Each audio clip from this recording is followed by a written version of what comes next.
Portanto, ide, fazei discípulos de todas as nações, batizando-os em nome do Pai, e do Filho, e do Espírito Santo. Mateus, capítulo 28, versículo 19. Assim diz o Senhor: quem tem ouvidos para ouvir, ouça o que o Espírito diz às igrejas.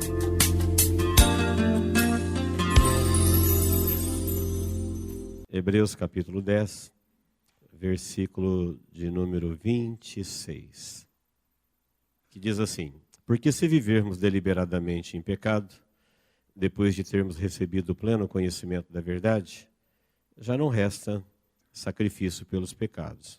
Pelo contrário, certa expectação horrível de juízo e fogo vingador, prestes a consumir os adversários.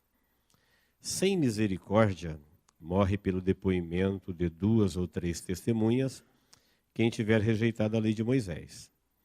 De quanto mais severo castigo julgai vós, será considerado digno aquele que calcou aos pés o Filho de Deus e profanou o sangue da aliança, com o qual foi santificado, e ultrajou o Espírito da graça?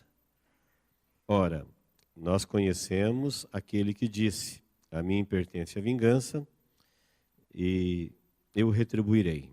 E outra vez, o Senhor julgará o seu povo. Horrível coisa é cair nas mãos do Deus vivo. Amém, queridos? Nós temos diante de nós um texto forte, né? Num primeiro momento assustador, mas se compreendido à luz da palavra de Deus, nós vamos comprovar que ele é muitíssimo abençoador. Embora ele assusta num primeiro momento, ele também nos abençoa. O texto, ele é uma resposta daquelas perguntas que Jesus sempre fazia. Vocês nunca leram? E citava o local que ele estava perguntando. Nunca lestes? Então, usando o sistema de Jesus, nós teríamos que perguntar: você nunca leu que horrível coisa é cair na mão do Deus vivo? Quem nunca leu está em desvantagem. Quem leu e não entendeu também está em desvantagem. E quem leu e não aceitou também está em desvantagem. Porque muita gente não vai entender. Alguns não saberão, outros não entenderão e outros não aceitarão. Eu creio que nós concordaríamos, seria consenso aqui, se perguntássemos: Deus é horrível ou Deus é maravilhoso? Todo mundo vai dizer: Deus é maravilhoso. E por que cair nas suas mãos é uma coisa horrível? O escritor aqui não está dizendo isso dele, ele está citando Deuteronômio, que foi Deus que disse isso a Moisés. E Moisés registrou. E Paulo também usou o mesmo texto que Deus disse a Moisés para falar aos romanos. O que ele está querendo dizer? Nós somos testemunhas e para nós Deus é maravilhoso, mas Jesus quer saber se você nunca leu que horrível coisa é cair na mão do Deus vivo. Então, nas mãos de Deus é algo bom ou algo ruim? Se perguntássemos isso ao mundo, todo mundo diria: não, Deus é maravilhoso. Mas eu penso que as pessoas que estão dizendo que Deus é maravilhoso, elas desconhecem o que nós vamos aprender aqui hoje. Na lista das coisas horríveis, ninguém vai colocar nas mãos de Deus. Na lista das coisas mais temidas da humanidade, ninguém vai colocar nas mãos de Deus. Ninguém colocaria isso. E por que o texto diz que horrível coisa é cair nas mãos de Deus? Então, como eu disse, o escritor ele está se referindo a um texto que está em Deuteronômio 32, 35 e 36. E lá Deus está falando através de Moisés e ele diz assim: estas palavras não são coisas vãs, é a vossa vida. Essa palavra é a vossa vida. A mim pertence a vingança e a retribuição ao seu tempo. Em Romanos 12, 19 e 20, Paulo cita o mesmo texto de Deuteronômio 32, e ele está dizendo que a vingança e a retribuição pertencem ao Senhor, E isso tem a ver com cada um que se relaciona com Deus. E ele está falando para os irmãos de Roma, como Moisés disse para o pessoal do tempo da lei, dizendo, olha, é Deus que fará isso é palavra que não é coisa vã, isso é a vossa vida, e vocês precisam entender isso. Para ajudar a gente a entender, eu vou usar um texto também de Jeremias 2, quando Deus usou o profeta Jeremias e mandou ele escrever o seguinte, 2:12, ele diz assim, horrorizai-vos, ó céus, e vós, moradores da terra, espantai-vos. Coisa horrível está acontecendo na terra. Nações que têm deuses que não são deuses, nunca se ouviu que elas tenham trocado de Deus. Mas o meu povo, a mim me abandonaram, manancial de águas vivas, e foram após cisternas rotas e me trocaram por outros deuses. E Deus diz assim, que coisa horrível. Me rejeitaram. Nunca se ouviu nas nações que têm deuses que nem deuses são. Que alguma nação tenha feito isso. A minha nação, disse Deus, fez isso comigo. Jeremias 5, 29, 30 e 31. O texto existe, junto com Hebreus 10, 31. Que eu gostaria de desafiar para nunca mais esquecê-lo. Hebreus 10, 31. Horrenda coisa é cair na mão do Deus vivo. Porque se Jesus perguntasse para mim, você nunca leu isso? Eu diria, sim, eu li. Você entendeu? Entendi. Você aceitou? Aceitei. Então é isso que nós vamos fazer, ler, entender e pedir ao Espírito Santo que nos ajude para que todos entendam. Em Jeremias 5, na sequência de Deus estar falando, ó céus, falando para as criaturas celestiais, espantai-vos, horrorizai-vos. Na sequência, 5:29, ele diz assim, não castigaria eu essas coisas? Você acha que eu vou deixar isso impune? Não vai acontecer nada. Versículo 30, coisa espantosa e horrenda se faz na terra. O que é que está acontecendo na terra? Profetas falsos, unidos com sacerdotes, dado as mãos para fazer coisas falsas em nome de Deus, e o povo gosta, é isso que o povo quer. Está escrito aí. 29, 30 e 31. E Deus usa o profeta para dizer assim, vocês acham que não vai acontecer nada? Vocês acham que eu não vou fazer nada? Que isso vai ficar impune? A resposta já está dita. Deus está dizendo, eu vou puni-los. O que Deus diz que é espantoso que está acontecendo na terra? A coisa falsa. Os profetas de Deus profetizando falsamente, o povo de Deus agindo com falsidade em relação a Deus, e a falsidade, ela agrada. O povo de Deus gosta disso. Coisa horrível, que coisa horrorosa. Então, queridos, eu vou citar alguns versículos do Novo Testamento, você vai lembrar deles, são versículos conhecidos, onde Jesus confrontou os religiosos da época e disse assim, vocês nunca leram? E citava um versículo qualquer do Salmo, de Deuteronômio. Vocês não sabem disso? Vocês não entenderam? Não deram valor ou não acreditaram? O que aconteceu? Em Marcos 12, 24, Jesus disse, o vosso erro, fala para os religiosos, fala para o povo dele, gente que praticava religião. Marcos 12, 24, ele diz, o vosso erro provém de não conhecer as Escrituras. Vocês erram aí. Porque não conhecendo as Escrituras, vocês não conheceram o poder de Deus. Qual era o assunto ali que Jesus está falando isso? Eles estavam debatendo sobre ressurreição. Os religiosos não conseguiam admitir a palavra de Jesus quando ele dizia, eu vou ressuscitar e quem crer em mim eu vou ressuscitá-los também. Eles acreditavam em muita coisa, mas o assunto era a ressurreição. Aí sabe o que Jesus disse? Falou assim, vocês nunca leram Êxodo 3:6? Onde está escrito, eu sou o Deus de Abraão, eu sou o Deus de Isaac, eu sou o Deus de Jacó. Todo judeu sabia isso de cor desde os 12 anos. Vocês nunca leram isso? A resposta seria sim. Falou, ora, Deus é Deus de vivos. Se ele está dizendo que ele é o Deus de Abraão, significa que Abraão está vivo, porque ele não é Deus de mortos. Deus está dizendo, eu não estou aqui no céu e todo mundo que morre chega aqui num corpo sem vida, gelado, cheio de cadáveres aqui, ou zumbis, e eu sou o Deus deles. Não, quando você diz o Deus de Abraão, você já está dizendo que Abraão está vivo, porque Deus não é Deus de mortos. Mas sabe o que Jesus perguntou? Vocês nunca leram onde está escrito eu sou o Deus de Abraão? Eu estou falando Êxodo 3,6, que é para nós, mas quando Jesus está perguntando, lá na época de Jesus, não tinha capítulo e versículo. Está perguntando, vocês nunca leram no rolo da lei, o livro de Êxodo, onde está escrito, eu sou o Deus de Abraão?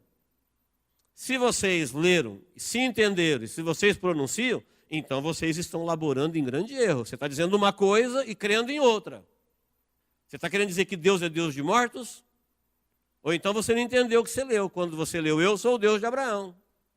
Como que você fala, eu sou o Deus de Abraão, você entendeu, você creu e ao mesmo tempo você não crê em ressurreição? Laborai, você está sacrificando, você está servindo.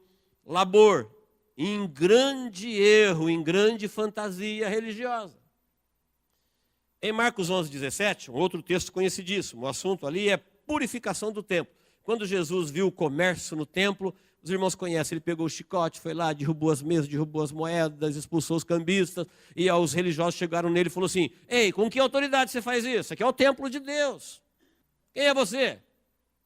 Ele falou assim, vocês nunca leram Isaías 56,7, onde está escrito, a minha casa será chamada casa de oração, e vocês a transformaram ela em covil de salteadores, em casa de comércio?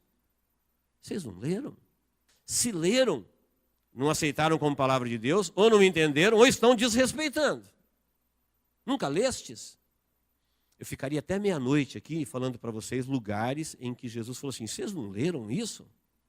Vocês não estão sabendo disso? Ou vocês leram e não entenderam, ou entenderam e não aceitaram, ou não querem praticar. Sabe a consequência disso? Vocês nunca leram que a minha casa será chamada casa de oração? E olha o que vocês fizeram com ela. Por isso que eu estou fazendo isso. Porque era um grande problema Jesus chegar no templo de Deus e expulsar todo mundo. Um outro grande problema que Jesus tinha com os religiosos era a respeito do sábado. Eles eram fissurados com esse negócio da guarda do sábado e Jesus não respeitava o sábado. E Jesus não entrou na religião deles e eles ficaram furiosos com Jesus porque Jesus estragava o negócio deles.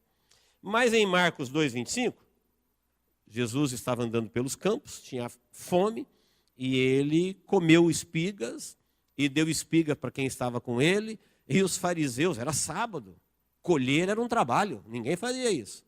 Debulhar espiga era um trabalho.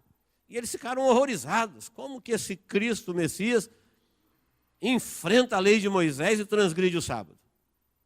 E Jesus perguntou para eles assim, vocês nunca leram 1 Samuel 21, de 1 a 6, quando Davi estava com fome, e ele chegou na casa de Deus, e não tinha comida, e ele comeu do pão da mesa da proposição, que não era lícito ninguém comer, a não ser o sumo sacerdote no dia que ele estava oficiando.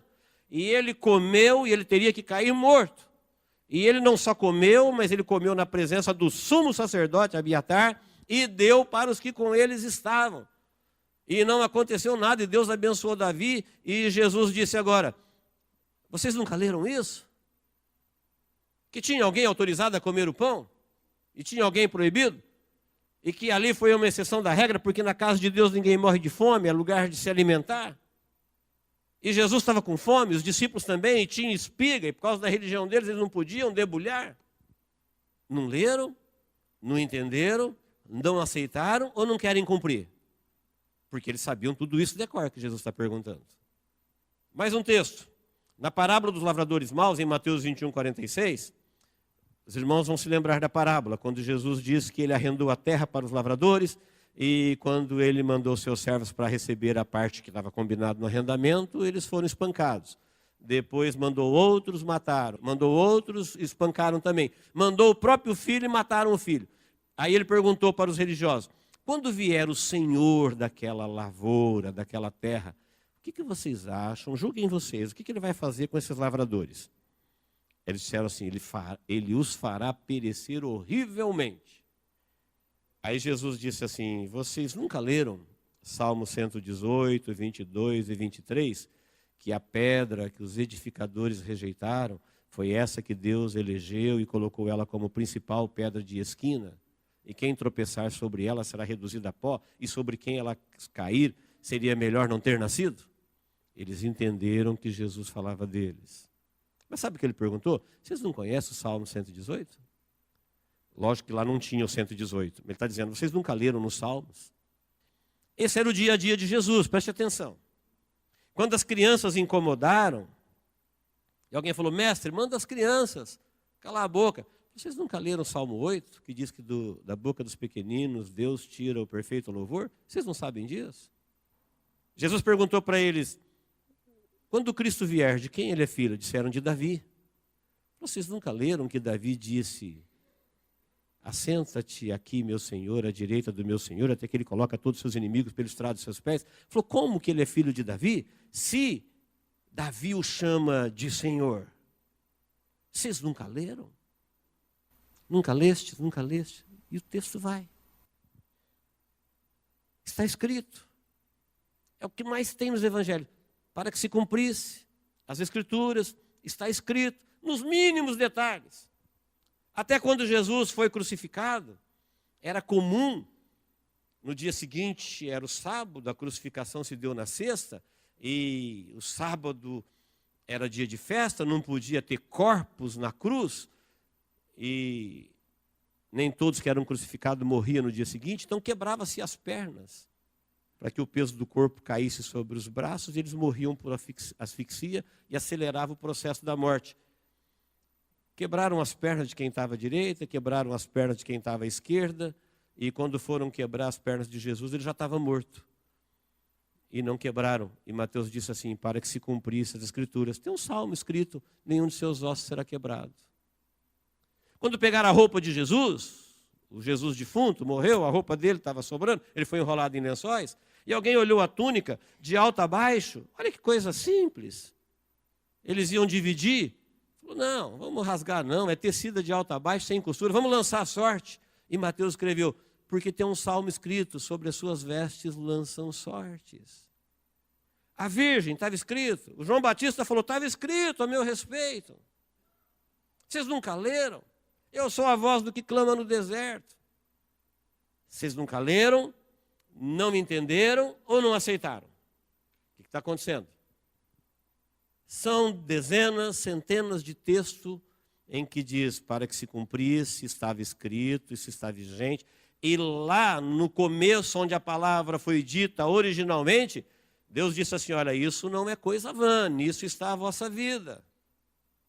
Quando Moisés levou o povo para o monte da bênção e para o monte da maldição, ele falou, vocês escolhem o que vocês querem seguir.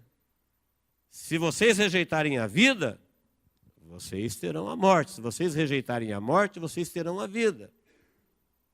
Se você escolher servir a Deus, bendito serás no campo, bendito serás o teu ventre, bendito serás em todos os seus caminhos. Se não, maldito serás. Está escrito. Vocês erram, disse Jesus, em não conhecer as Escrituras. Laborais em grande erro. E às vezes, queridos, não é porque a gente não conhece. Às vezes é porque a gente não alcança a profundidade dela. Por exemplo, um texto como esse que diz, horrenda coisa é cair na mão do Deus vivo. Não, Deus é maravilhoso. Como que pode ser horrível cair na mão dele? Deve ser figurado. Deve ter um outro sentido. Eu acho que o escritor aos Hebreus, não sei o que ele quis dizer aqui não. Não, ele não está citando ele não, ele está citando alguma coisa lá na sua origem. Ele está repetindo o que Deus disse a Moisés. Como Paulo também. Como Jesus constantemente, quando entrava em choque com aquela geração de religiosos, ele perguntava, mas vocês não sabem?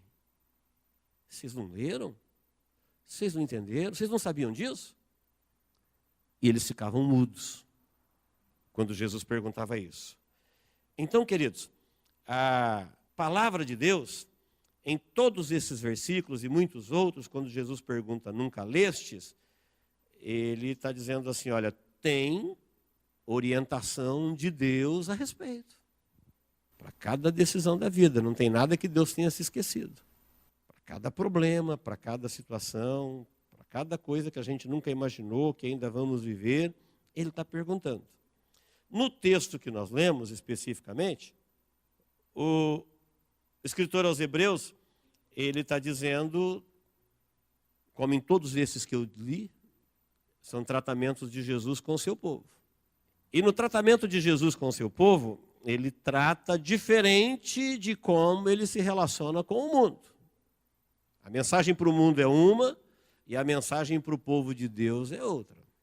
Não tem orientação de obediência e de cobrança de entendimento e prática para o mundo. O mundo tem que primeiro aceitar, porque se o mundo não aceitar, para Deus eles espiritualmente nem existem, eles vão para o juízo. Mas aqueles que já aceitaram, que não são mais mundo, que agora são povo de Deus, é aqui que Deus se horroriza, dizendo, meu povo está fazendo isso comigo? Céus, olha que coisa espantosa. Meu povo tem conhecimento de Deus, é povo de Deus, foi salvo por Deus, é por esse povo que Deus planejou tudo o que planejou e enviou Jesus, e agora esse povo está rejeitando Deus. O texto que nós lemos diz, porque se vivermos deliberadamente no pecado, depois de termos recebido o pleno conhecimento da verdade, já não resta mais sacrifício pelos pecados. É o versículo de número 26. Ele está dizendo, nós que já fomos iluminados com o evangelho da graça, se agora a gente voltar a pecar deliberadamente porque a gente quer, nós que já tínhamos sido alcançados pelo sangue da aliança, então agora não tem mais nada maior do que isso, mais abrangente. O que vai acontecer? Diz o texto assim, olha, pelo contrário, certa expectação horrível de juízo e fogo vingador, prestes a consumir os adversários. Já você vai entender por que o texto nos abençoa. Versículo 28 ele diz, sem misericórdia morre pelo depoimento de 2 ou 3 testemunhas quem tiver rejeitado a lei de Moisés. E é verdade. A lei de Moisés foi dada por Deus, não pode ser transgredida. E lá diz, 2 ou 3 testemunhas, se ela acusar alguém de alguma coisa que ele praticou, e aquela condenação é digna de morte, tem que ser apedrejado, morre. Por que morreu a pessoa? Porque tinha 2 ou 3 testemunhas. Sem misericórdia ela morreu. Porque ela rejeitou a lei. Tinha a lei, ela sabia da lei, transgrediu a lei, a punição é essa, 2, 3 testemunhas, morreu. Todo mundo em Israel sabia disso. Aí o texto pergunta para nós, de quanto mais severo castigo, julgai vós ser considerado aquele que calcou aos pés do Filho de Deus, profanou o sangue da aliança, com o qual foi santificado, e ultrajou o Espírito da graça.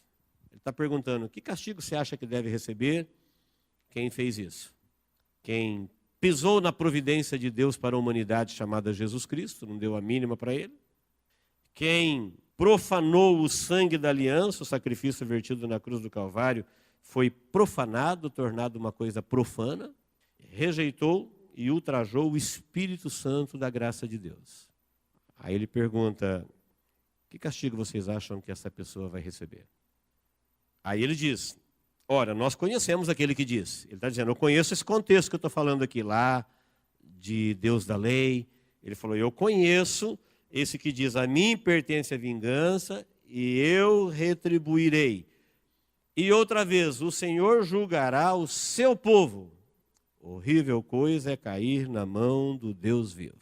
Então a bênção está exatamente aqui, ó. Deuteronômio 32, 35, ele repete dizendo, ó, o Senhor julgará o seu povo. Então quando nós somos povo de Deus, nós temos uma visão de que Deus é maravilhoso. E por que Deus é maravilhoso? Por tudo aquilo que nós sabemos de Deus. Uma pessoa, quando ele não é povo de Deus, ele tem uma visão de que Deus é maravilhoso, mas isso não envolve com a vida dele. Ele entende? Preste bem atenção. Uma coisa é eu dizer que Deus é maravilhoso, porque eu conheço o plano de Deus de nos salvar, dele enviar Jesus, dele nos perdoar, dele nos dar o Espírito Santo, dele preparar um novo céu e uma nova terra, dele fazer tudo o que ele fez por nós. E isso tem a ver com a nossa vida e com a nossa obediência a ele. Então eu digo, Deus é maravilhoso. fez maravilhas. Já o ímpio, que não é povo de Deus, sabe o que ele está dizendo, por que Deus é maravilhoso? Porque ele pensa assim, olha, eu não acredito que um Deus que é amor, que criou todo mundo, que é maravilhoso, ele vai condenar alguém um dia. Não faz mal que a gente viva desobedecendo, profanando, rejeitando, ultrajando. Ele é maravilhoso. Ele é amor. Não é o que todo mundo diz? Não é o que todo mundo crê? Então eles estão pensando assim, olha, uma vez que ele é amor, ele vai me aceitar do jeito que eu sou. Ele vai me entender do jeito que eu penso. Ele vai ter compaixão de mim, porque ele é misericordioso, ele é bondoso, ele é amoroso. Não, queridos, a ideia está errada. Jesus vai dizer assim, vocês nunca leram?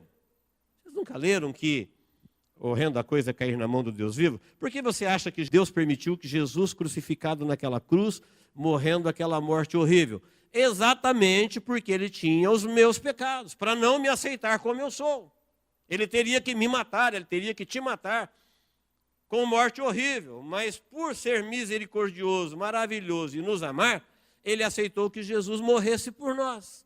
Agora você acha que depois de ele aceitar a morte de Jesus, nós voltamos para uma vida de pecados deliberadamente e vamos dizer assim, ele é maravilhoso.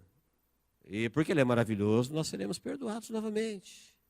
Não é esse o entendimento. Se nós prestarmos atenção, horrível coisa é cair na mão do Deus vivo. Então, o horrível nós já entendemos. Agora, cair nas mãos de quem? Do Deus vivo.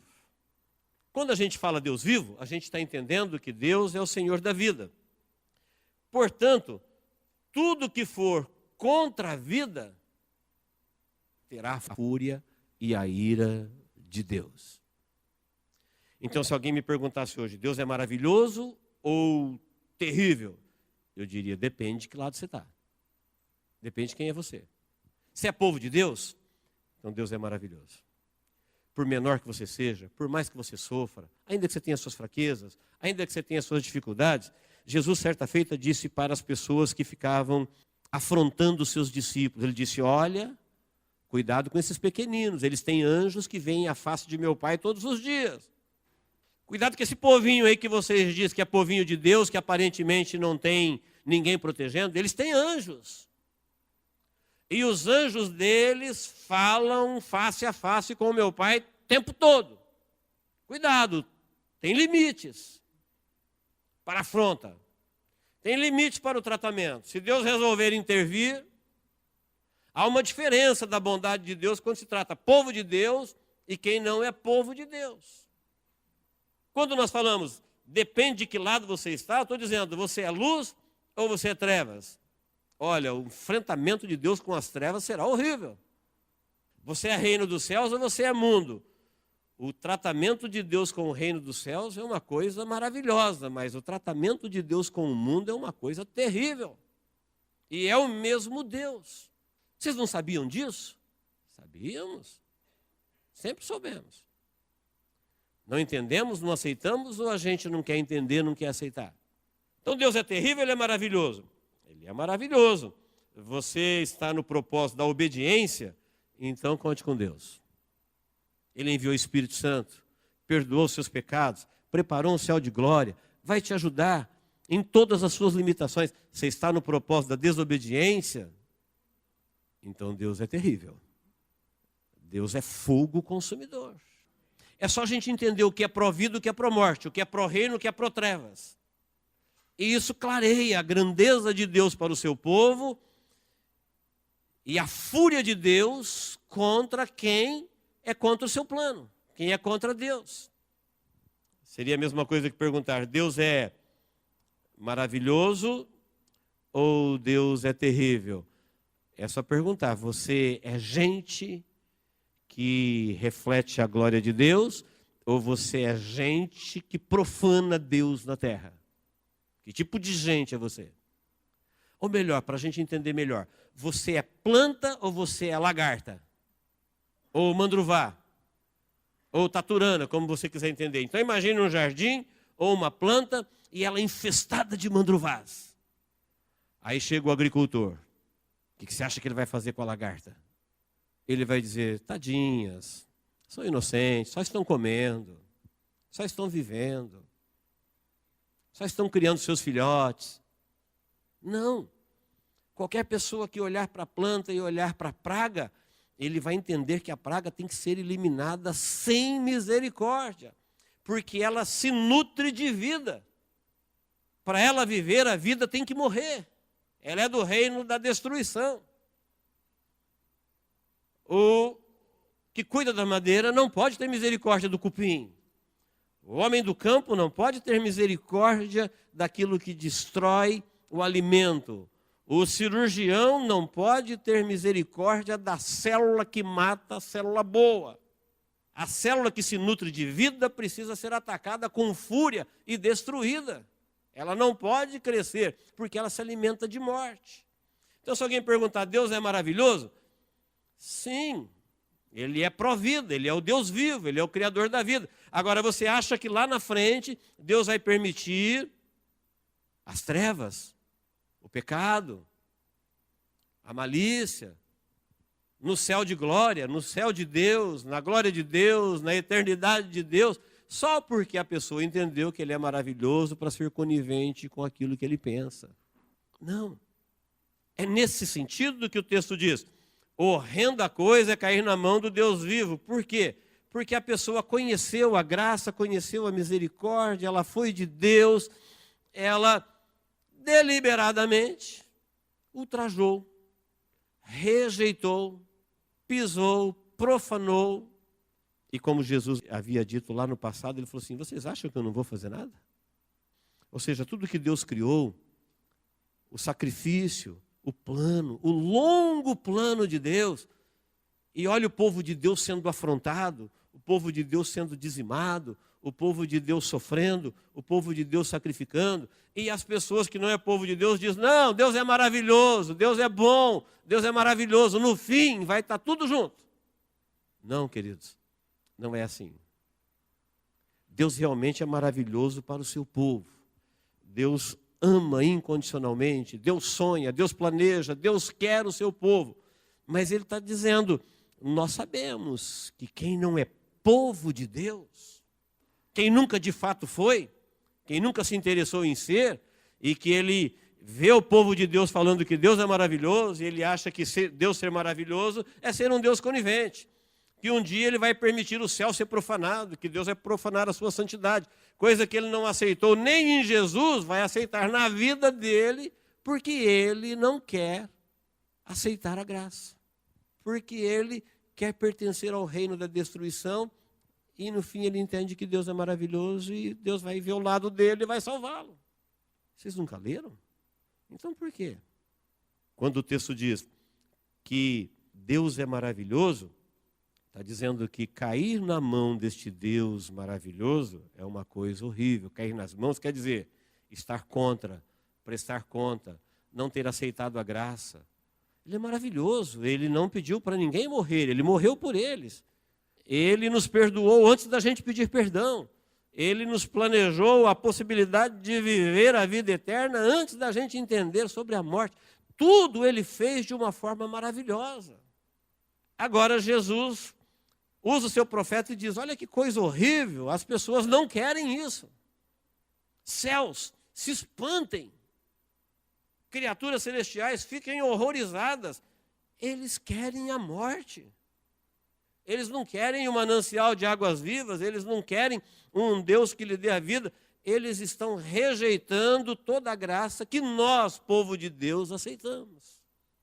Muita gente de Deus hoje balança na sua fidelidade a Deus, porque eles olham para a tolerância que Deus tem para com o mundo. Não chegou o tempo, não chegou a hora. Nós somos chamados para ver essa grandeza, para perceber essa diferença, e aqueles que não entenderem isso, e que acham que Deus é maravilhoso, e que no fim nós perdemos tempo sendo fiel a Deus, servindo a Deus, e porque Deus é bom, Deus é maravilhoso, no fim vai estar tudo igual, eles acham que Deus vai profanar os céus por causa deles. O próprio Deus disse, vocês acham que eu não vou fazer nada? Perguntou para eles, o que vai acontecer com os lavradores maus? Vocês leram, vocês entenderam sim, os fará perecer horrivelmente. Era exatamente eles.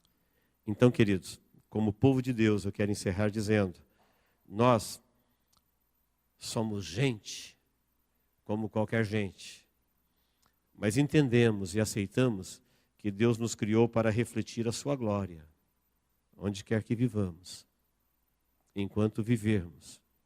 Nós somos gente, quem olha para a gente tem que entender, foi isso que Deus fez. Foi por esses que Deus morreu, em Jesus. É esse tipo de gente que Jesus estava alcançando na cruz do Calvário. E quando você se relacionar com gente que não tem mais gente dentro deles, quando o assunto é Deus. A gente conversa com pessoas que quando eles falam de Deus, de Jesus, do Espírito Santo, do Evangelho, da graça, da fé, da eternidade, você vê que o que está lá dentro não é mais gente, é como se fosse um zumbi. Quem já assistiu um filme de zumbi, dá para você ter uma ideia do que eu estou falando. O que é zumbi? É gente que já foi gente. Mas um vírus, uma doença, uma praga qualquer, os contaminou de tal forma que eles perderam a racionalidade e se tornaram um perigo para a gente, para eles e para quem está por perto. A infecção diabólica no mundo, a síndrome de Lúcifer, a rebeldia contra Deus, virou uma epidemia espiritual na face da terra que nunca tivemos uma proporção como se tem nos dias de hoje. Quando o assunto é Deus, Jesus, Espírito Santo, Evangelho, Bíblia, você vê que dentro de muita gente não tem mais gente. É uma rejeição brutal, é um esculacho, é uma piada, é uma zombaria. Deus pergunta para o seu povo, vocês já leram, né? Nunca lestes? Lemos. Estão sabendo, né? Estamos sabendo. Entenderam? Entendemos. Aceitaram? Aceitamos. Permaneça como povo de Deus. O povo de Deus tem tudo com Deus. Eu não conseguiria descrever a honra, a glória, a riqueza, as bênçãos que Deus preparou para o seu povo. E quando eu falo seu povo, é povo que eles entendem que eles são gente que foram criadas por Deus para refletir a glória de Deus. Falar, foi isso que Deus fez. Foi isso que Deus criou. Filhos da obediência, filhos da adoração, filhos que seguem o exemplo de Jesus, que veio para obedecer a Deus com toda a sua vida e refletir a glória de Deus. Tem gente dentro dessa gente, chamado povo de Deus. Deus tem planos, Deus tem sonhos, Deus tem coisas grandiosas. E para este povo, pode dizer, Deus realmente é maravilhoso. Deus é poderoso, Deus é grandioso. Mas isso não quer dizer que horrível coisa é cair na mão do Deus vivo. Qualquer pessoa que tentar se relacionar com Deus sem entender isso, ele está querendo dizer que Deus vai se profanar para aceitá-lo. Coisa que Deus não aceitou em Lúcifer, expulsando ele dos céus. Coisa que Deus não aceitou em Adão, expulsando ele do Éden. Coisa que Deus não aceitou em Israel, cortando eles da terra. Por quê? Em algum momento, eles não quiseram entender essa grandiosidade de Deus. Nós devemos, mais do que em qualquer outro tempo, entender esse grande Deus, a grandiosidade dele, e nunca ultrajar isso. Não se acostume com o sacro. Não vulgarize as coisas santas. Não menospreze as coisas maravilhosas só porque elas são de graça. As oportunidades. Muita gente se acostuma e acaba cometendo deslizes desnecessários, de imprudência. E perde o fantástico mundo de Deus, o maravilhoso plano de Deus, o grandioso sonho de Deus.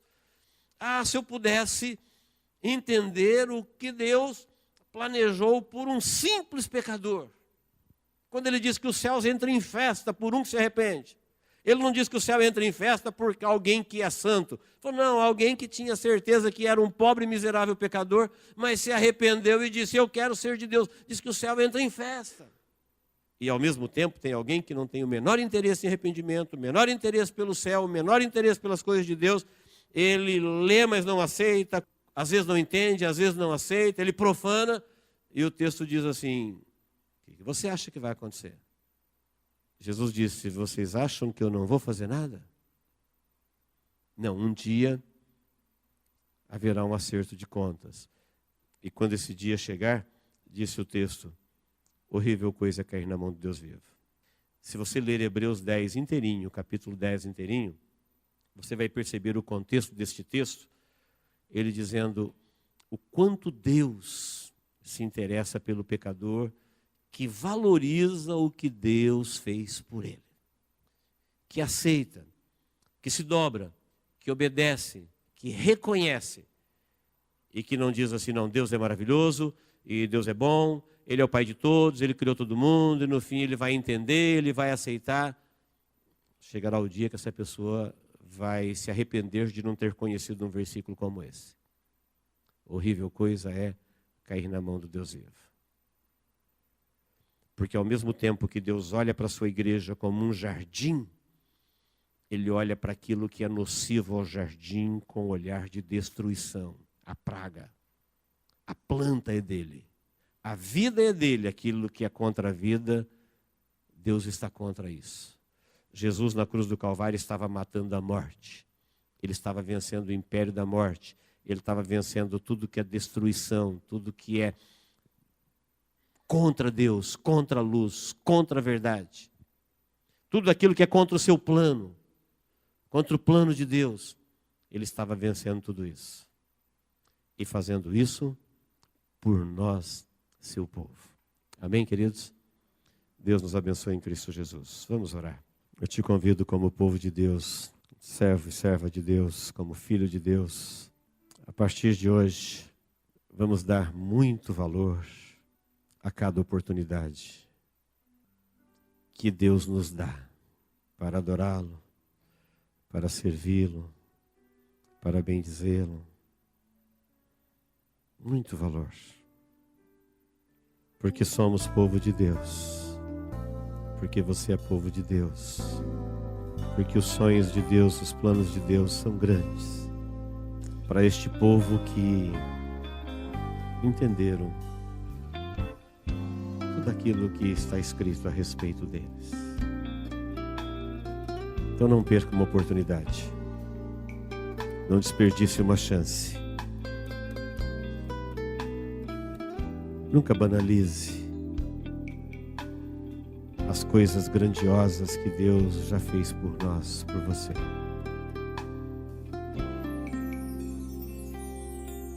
Porque você é gente de Deus. Somos gente que Deus chamou de seu povo. Deus, em nome de Jesus, nós estamos na Tua presença agora e acabamos de receber a Tua palavra. Te agradecemos por ela. O Senhor conhece, ó Deus, todos nós que aqui estamos. Somos o Teu povo que Te adora neste lugar. E eu quero Te pedir, Deus, em nome de Jesus, que o Senhor faça de nós Seu povo, verdadeiramente Seu povo. Guarda-nos, ó Deus, de sermos uma religião, um agrupamento. Nós entendemos, ó Deus, que o Senhor nos chamou para sermos o seu povo. A nossa vida não faz sentido, ó Deus, se nós não formos o seu povo.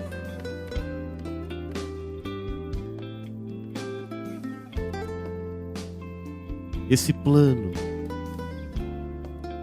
esta graça, este Espírito enviado por nós, os nomes escritos no livro da vida, os teus sonhos, a eternidade. Nós entendemos, ó Deus, pela revelação do teu Espírito e te louvamos, ó Deus, porque o Senhor é tão maravilhoso para com o seu povo na face da terra.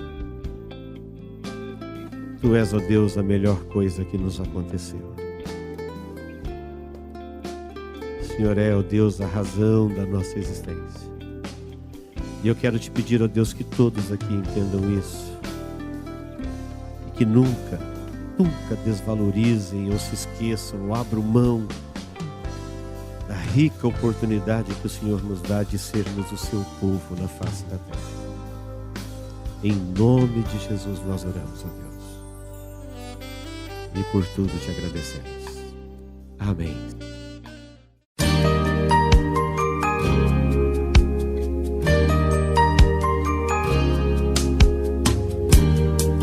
Esta mensagem foi gravada ao vivo quando ministrada na Igreja Evangélica Manancial. Este tema e outros mais estão à disposição do público a preço de custo, com o único objetivo de proclamar a palavra de Jesus nestes últimos dias. Adquira, ouça, creia, pratique e presenteie alguém que você ama com esta mensagem, a palavra de Deus.